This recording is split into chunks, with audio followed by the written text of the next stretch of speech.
Hey,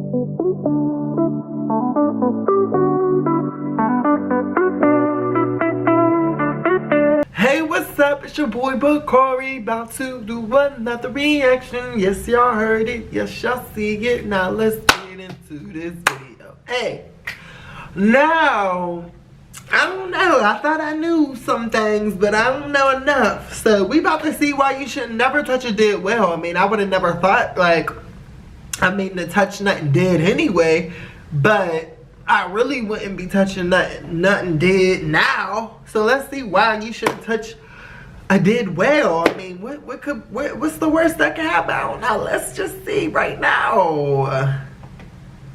This video is brought to you by Cheddar, who recently launched their own new YouTube channel. Check out their video about exploding craters in Siberia next after this one.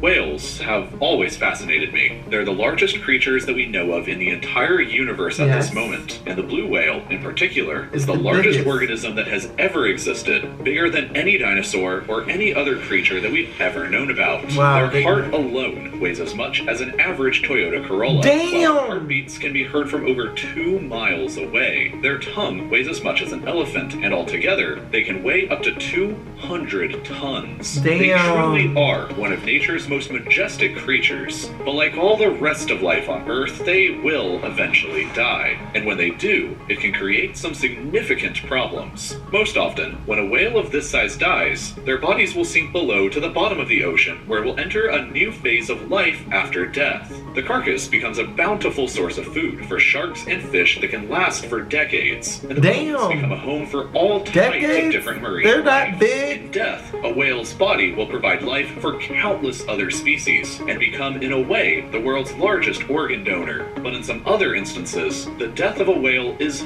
far less glamorous. Sometimes their carcass will float to the ocean's surface, where by means of the wind and currents it will be carried away to a beach somewhere and left there. Since thousands of whales die every year, inevitably some will end up washing up on a random beach. And sometimes, whales will beach themselves intentionally or accidentally while they're even still alive. Every year, up to 2,000 marine animals will probably beach themselves alive around the world's coastlines. One particularly terrible instance happened on the morning of the 10th of February 2017, when researchers discovered that 416 pilot whales managed to beach themselves on the coast of the South Island of New Zealand. The following morning, another 240 pilot whales beached themselves in the same area for no clear reason, bringing the total number up to 656. Many of them were rescued and dragged back out to the sea, but over 300 didn't make it and left behind their bodies on the beach, which presented an interesting logistical problem when it came time to remove all of them. Pilot whales are big, but they're not really gigantic, so they can generally just be dragged back out to the sea or cut into smaller pieces to be disposed of. But bigger whales like the sperm whale are a bit more challenging to deal with,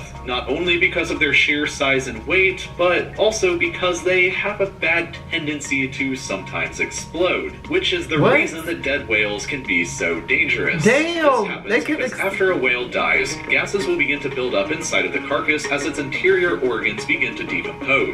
But since whales have really thick skin and an even tougher layer of blubber beneath that, the built-up gases are difficult to be released, causing the whale carcass to appear bloated. Heat on the beach surface and the whale's own enormous body weight crushing itself on the land contributes to orifices closing up, which makes this problem even worse. Generally, when this happens now, marine biologists know to approach the carcass with a sharp sickle or a knife at the end of a pole that they'll use to make an incision across the whale's belly to allow some of the built-up gas to escape safely. Look how big that whale is. This can still sometimes result in the whale partially blowing up anyway, like in this viral video of Faroe Islands back just a few years ago. The hell out of me. Or disturbing the whale carcass in an unscientific manner can cause the whale to rupture even more spectacularly though, which is why you shouldn't really mess with one if you ever happen to see one. A case in point of what can go wrong with a dead whale can be observed by an incident that happened in Taiwan back in 2004. A pretty big whale washed up on a beach here, and over 50 workers were called up to help and remove it. They used 3 cranes and took over 13 hours just to load the carcass onto the back of a truck. Once it was in place, the plan was to drive it from the beach through the city of Tainan into a wildlife reservation area where university students could study it up close. The transportation initially went off without a hitch, but the whale suddenly ruptured while on the back of the truck, splattering blood and chunky whale guts across the surrounding shops, cars, and unlucky people who probably had one of the worst days of their lives. An even weirder incident happened in the US back in 1970. A whale carcass washed up on a beach in Oregon, and being in America, the local government decided that blowing it up with half a ton of dynamite was the best way to get rid of it. The idea was that it would blow the whale apart into smaller pieces that could then be eaten up by scavengers like seagulls. But that's not exactly what happened. The explosion sent huge chunks of whale blubber flying through the sky that smashed cars, hit people's homes, and littered people's yards. Most of the whale chunks were too big for any scavengers to scoop up, while most of the whale carcass itself still remained intact sitting on the beach, forcing the cleanup crew to manually remove it themselves over the next few weeks by hand and with construction excavators. You should have did that in the first place. Is what causes whales to sometimes explode, but built-up gas underground from decomposing plants can also cause hills to sometimes explode too. To see how that happens, check out this video from Cheddar about the exploding craters of Siberia. I just watched it and I recommend you do too. Cheddar makes videos about business, technology, media, and news, but without all the boring stuff. Check out their video next by clicking the link below, and if you like it, consider subscribing to their channel, which has a— Well, that was interesting. I learned something new. Did you? I mean, I was wondering why you shouldn't touch a dead whale, and I was not expecting that. Like, for them to explode, I was not expecting that. I'm thinking, oh, you might, because they might let off all these toxins and it's poisonous or something like that. No, they explode. Who knew? Wow. Well, if you like this video and if you got something to say, down below. But I'm good because I learned something new today.